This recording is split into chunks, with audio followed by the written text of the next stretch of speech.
The engine of the old pickup truck roared as we sped down the Florida highway, the salty ocean breeze whipping through the open windows.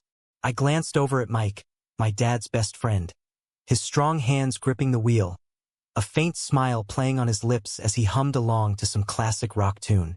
Little did I know that this spontaneous road trip, meant to be a simple getaway after my college graduation, would unravel everything I thought I knew about desire, identity, and the blurred lines of friendship. We pulled into the beachside cabin in Key West just as the sun dipped below the horizon, painting the sky in hues of orange and pink. Mike tossed our bags inside and cracked open a couple of beers from the cooler. "Here's to freedom, kid," he said, clinking his bottle against mine.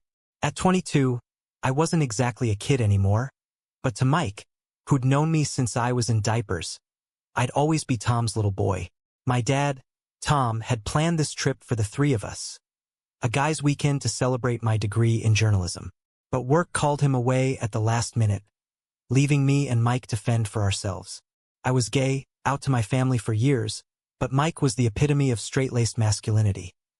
A divorced ex-Marine, father of 2 teenage girls, with a history of dating women who looked like they stepped out of a country music video. That first night, we sat on the porch, feet dangling over the edge, watching the waves crash against the shore. Mike talked about his divorce, how his ex-wife had left him for a younger guy, taking the kids most of the time. "It's tough, Alex," he admitted, his voice rough from years of barking orders. "Feels like I've lost my anchor." I nodded, sharing my own struggles, the isolation of being the only gay kid in our small Midwest town growing up, the awkward dates in college that never quite clicked. For the first time, Mike really listened, his blue eyes locking onto mine without the usual teasing glint. "You've got guts, coming out like that," he said. "Wish I had half your courage back in the day." The next morning, we hit the beach early. Mike stripped down to his swim trunks, his toned body a testament to his disciplined routine. I tried not to stare, reminding myself he was off limits. Straight, twice my age, and practically family. We rented kayaks and paddled out into the turquoise waters, laughing as we raced each other. When a wave flipped my kayak, Mike was there in seconds, hauling me back up with ease. "You okay?" he asked, his hand lingering on my shoulder a beat too long. I brushed it off as concern, but something stirred in me, a spark I hadn't felt in ages. As the days blurred, our routine settled into a comfortable rhythm. We'd fish off the pier at dawn, grill our catches for lunch, and explore the quirky streets of Key West in the afternoons. Mike opened up about his time in the Marines, the buddies he'd lost, the regrets that kept him up at night. I shared my dreams of writing stories that mattered, exposing injustices in the LGBTQ community. One evening, over a bonfire on the beach, he confessed, "I envy you, Alex. You know who you are. Me? I'm just going through the motions." His vulnerability caught me off guard. Was this the same guy who'd ribbed me endlessly about my fancy college life? But cracks in the facade began to show. Back home, my dad called to check in, his voice booming through the speakerphone. "You two behaving?" he joked. Mike laughed it off, but I caught the flicker of unease in his eyes. Later, when we grabbed dinner at a local seafood shack, a group of tourists eyed us curiously. 2 guys sharing a table, easy banter flowing. One whispered something to his companion, and Mike tensed. "What are they looking at?" he muttered. I shrugged, used to the stares, but it planted a seed of doubt. Was this trip stirring something in him, or was I reading too much into innocent moments? By the end of the first week, the air between us hummed with unspoken tension. We hiked a nearby trail, sweat-soaked and breathless at the top. Mike handed me his water bottle, our fingers brushing. "Thanks for coming, Alex," he said softly. "Didn't realize how much I needed this." His gaze held mine, and for a split second, I wondered if he felt it too, that pull defying labels and expectations. But as quickly as it came, he looked away, cracking a joke about my city boy hiking skills. Little did I know, this was just the beginning of a storm that would challenge everything. The second week kicked off with a boat rental, venturing out to snorkel in the crystal-clear reefs. Underwater, the world was a kaleidoscope of color. fish darting around coral like living jewels. Mike pointed out a sea turtle gliding by, his excitement bubbling up through his snorkel. Surfacing, we floated side by side, masks pushed up on our foreheads. "Incredible, huh?" he said, water dripping from his stubbled chin. I agreed, but my mind was on him. The way his laugh lines crinkled, the ease of his presence. Back on the boat, we dried off under the sun, sharing sandwiches and stories. He talked about his daughters, how he worried about them navigating a world full of pitfalls. "Want them to be strong like you," he added, catching me off guard again. Evenings turned introspective. We'd walk the beach at sunset, barefoot in the sand. One night, a storm rolled in, thunder rumbling like distant artillery. We hunkered down in the cabin, playing cards by lantern light as rain pelted the roof. Mike one hand after hand, his competitive streak shining through. But when the power flickered out, we sat in the dark, the only light from our phones. "Ever feel like life's just one big bluff?" he asked. I opened up about my fears, rejection, never finding real love in a society that still judged. He listened, then shared his own. The pressure to be the man of the house, the loneliness post-divorce. "Sometimes I wonder if I even know what I want," he confessed. The next day, we drove to Miami for a change of scenery. The city pulsed with energy, vibrant streets, diverse crowds. At a street festival, music thumped, and people danced freely. A same-sex couple held hands nearby, unapologetic. Mike noticed, his expression unreadable. "Things have changed since my day," he said. I nodded, sensing an opportunity. "Yeah, but not enough. Still plenty of hate out there." He agreed, but tension simmered. Later, at a bar overlooking the ocean, a tipsy patron hit on me, flirtatious and bold. Mike stepped in, protective. "He's with me," he said firmly. The guy backed off, but Mike's words hung in the air. Was it just friendship, or something more? Back in Key West, the undercurrent grew stronger. We cooked dinner together, Mike chopping veggies, me stirring the pot. Domestic, almost. He bumped my hip playfully, and I laughed, but the touch lingered. That night, insomnia struck. I found him on the porch, staring at the stars. "Can't sleep?" I asked. He shook his head. "Thinking about stuff." We talked for hours about societal norms, how men are boxed into roles. "In the Marines, you didn't question feelings," he said. "Just pushed them down."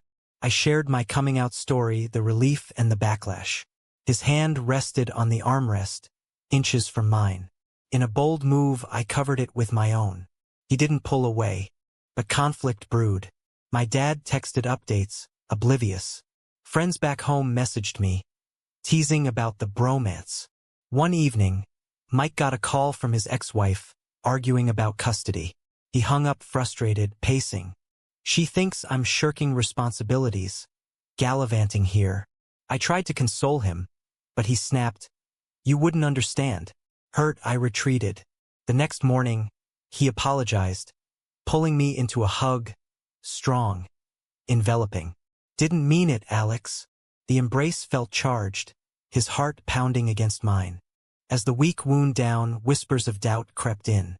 At a local pride event we stumbled upon, rainbows everywhere.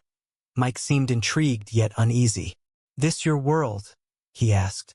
I nodded. "Part of it." He watched couples, a mix of envy and confusion on his face. That night, over whiskey, he admitted, "Never thought about guys that way. But with you, it's different." My pulse raced. Was this real, or just vacation haze? Society's voice echoed, "Straight men don't switch sides." But emotions defied logic, setting the stage for inevitable turmoil. The third week dawned with unspoken questions hanging like fog over the ocean. Mike suggested a road trip up the coast to Orlando, a distraction perhaps. We packed the truck and hit the highway, classic rock blaring again. But the vibe shifted, charged silences punctuated by tentative glances. At a rest stop, he bought us ice cream, handing mine over with a wink. "Your favorite, right?" He remembered. Small gestures like that chipped away at my resolve. In Orlando, we hit the theme parks, adrenaline pumping on roller coasters, screaming side by side, hands brushing on the safety bars. Laughter eased the tension, but evenings brought it back. At the hotel, sharing a room to save cash, proximity amplified everything. Mike showered first, emerging in boxers and a tee, casual yet intimate. We watched a movie, feet propped up. Halfway through, his arm draped over the back of the couch, fingers grazing my shoulder. I leaned in, testing waters. He didn't move away, but societal shadows loomed. Back home, news feeds buzzed with debates on LGBTQ rights, bills restricting freedoms, hate crimes rising. I scrolled through articles, frustration building. This crap never ends, I muttered. Mike glanced over. It's messed up. People should love who they want. His words encouraged, but doubt flickered. Even if it upends everything? I asked. He hesitated. In theory, yeah. Conflict escalated when his daughter called. Dad, when are you coming home? She whined. Mike promised soon, guilt etching his face. After, he confided, they need stability. Can't confuse them. I understood, but it stung, implying us as confusion. That night, we argued lightly over dinner. Society's not ready for stories like this, he said. What about us? I pushed. Is there an US? He looked away, conflicted. The next day, we visited a quiet botanical garden, paths winding through lush greenery. Amid the flowers, Mike stopped. Alex, I feel something, but I'm straight. Always have been. His admission cracked open the floodgates. I confessed my growing affection, the fear of heartbreak. Tears welled, his surprisingly. You're making me question everything. We sat on a bench, hands intertwined, hidden from view. Passers-by glanced, judgments unspoken but felt. Tensions peaked at a family barbecue we crashed, locals inviting us over. Amid straight couples and kids, we stuck out. One guy joked about bachelor life, eyeing us. Mike laughed it off but later fumed. Hate that assumption crap. It mirrored his internal battle, fearing labels, loss of identity. That evening, back at the cabin, he paced. What if this ruins my friendship with Tom? Your dad. I reassured, but doubt seeded. And my girls? Society would crucify me. Emotions boiled over in a heated discussion. Sexuality isn't black and white, I argued. It's fluid for some. He countered. But I'm not like that. Or am I? Vulnerability shone through, but fear won. He pulled away, sleeping on the couch. The next morning, awkward apologies. Yet, the pull remained. A stolen glance, a brush of hands. As we explored more, visiting historical sites, conversations deepened. Mike shared suppressed feelings from youth, crushes dismissed as bromance. Maybe I ignored signs, but external pressures mounted. A news story about a man coming out late, family fallout. That's what scares me, Mike admitted. We attended a support group meeting anonymously, hearing stories of struggle and triumph. It inspired but terrified him. Can I handle the backlash? The week closed with uncertainty, emotions raw, setting up for the inevitable confrontation. Society's chains tightened, but our bonds strained against them, promising either breakage or breakthrough. The fourth week thrust us into the heart of the storm. We decided to extend the trip, delaying the return to reality. Heading to the Everglades, we camped under starry skies, nature amplifying our isolation. By the campfire, Mike poked at the embers. Alex, I can't deny it anymore. I care about you, more than friends. His words hung heavy, a confession years in the making. I reached for him, our kiss tentative electric, a release of pent-up emotion. No passion overload, just raw honesty. But dawn brought regret. What have I done? He whispered. Guilt consumed him. Calls home increased. Daughters sensing distance, ex-wife probing. You're different, she said. He deflected, but cracks showed. We argued fiercely one night, voices echoing in the tent. This isn't me, he yelled. Society expects me to be the dad, the straight guy. I countered. Society's wrong. Love doesn't fit boxes. Tears flowed, his walls crumbling. I'm scared, Alex, of losing everything. Back in civilization, we hit Tampa. A pride parade coincided, streets alive with celebration. We watched from the sidelines, Mike's hand finding mine in the crowd. Empowerment surged, but so did fear. A heckler shouted slurs, reminding us of dangers. See? That's the world out there, Mike said, pulling away. Internal conflict raged, his straight identity clashing with newfound feelings. Am I bi, gay, or just confused? I offered support, sharing resources on fluidity. Family intervened indirectly. Dad called, excited about a job lead for me back home. Mike treating you right? Oblivious irony. Mike overheard, panic rising. If Tom finds out. We discussed scenarios, coming out, secrecy, separation. Each tore at us. One evening, at a quiet diner, an older couple noticed our tension. Love's worth the fight, the man said, sharing his late bloomer story. Inspiration struck, but Mike resisted. My life's established. Yours is just starting. I can't do this, Mike declared, pulling over. It's too much, the judgment, the change. Heartbroken, I pleaded. Don't let fear win. Emotions peaked, sobs racking him. I love you, Alex. But is love enough? We embraced, the weight of society pressing down. That night, in a motel, we talked till sunrise, dissecting prejudices, personal biases. Mike admitted suppressed attractions, societal conditioning burying them. Resolution teetered. Friends texted me support, but Mike's circle was conservative, churchgoers, military vets. They'd disown me, he feared. We attended a therapy session online, anonymous. The counselor validated. Feelings are valid, regardless of labels. It helped but didn't solve. As the week ended, decisions loomed.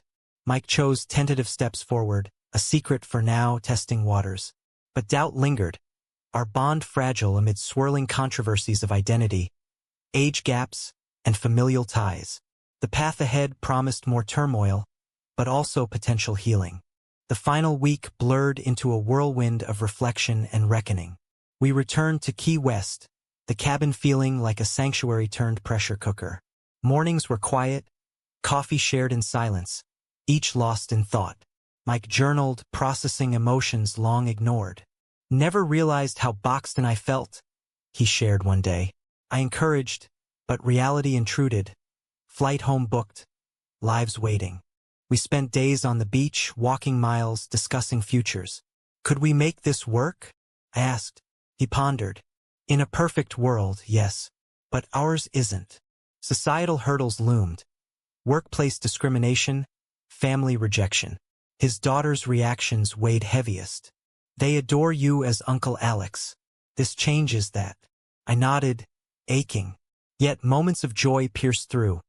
A shared sunset, laughter over inside jokes. Conflict resurfaced with a call from his ex. The girls miss you.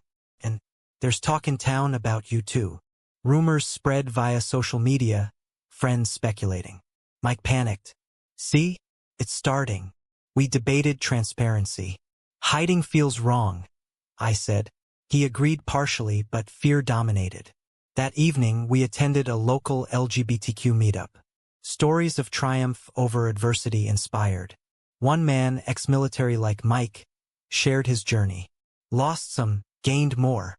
Mike listened intently, hope flickering. But backlash hit home. Dad messaged, heard weird stuff. Everything okay? We dodged, but guilt gnawed. Mike confronted his feelings head-on. I think I'm bisexual. Always have been, deep down. Admission liberated, but terrified. We explored implications, therapy, support groups. Society's evolving, but slow, he noted. Age difference added fuel. People will call it predatory. I reassured, it's mutual consensual. On our last night, we sat by the ocean, stars mirroring our uncertainties. Whatever happens, you've changed me, Mike said, pulling me close. No grand gestures, just quiet acceptance. We flew home separately to ease suspicion. Back in the Midwest, reality bit. Secret meetings, stolen moments. Family dinners tense, dad sensing shifts. Months later, the truth emerged gradually. Mike came out to his daughters first. Tears, questions, eventual hugs. Dad's reaction mixed. Shock, anger, then reluctant support. As long as you're happy. Society's judgment lingered, whispers at church, strained friendships. But our bond strengthened, defying odds. We navigated challenges, advocating for acceptance in small ways. Yet, controversies persist. Was Mike truly straight before, or repressed? Age gaps in relationships spark debates. Exploitation or genuine? Familial ties complicate, crossing lines from friend to lover. In the end, love prevailed, but at a cost. Is it ever right for a straight-identified man to explore same-sex feelings if it risks upending his family and social standing?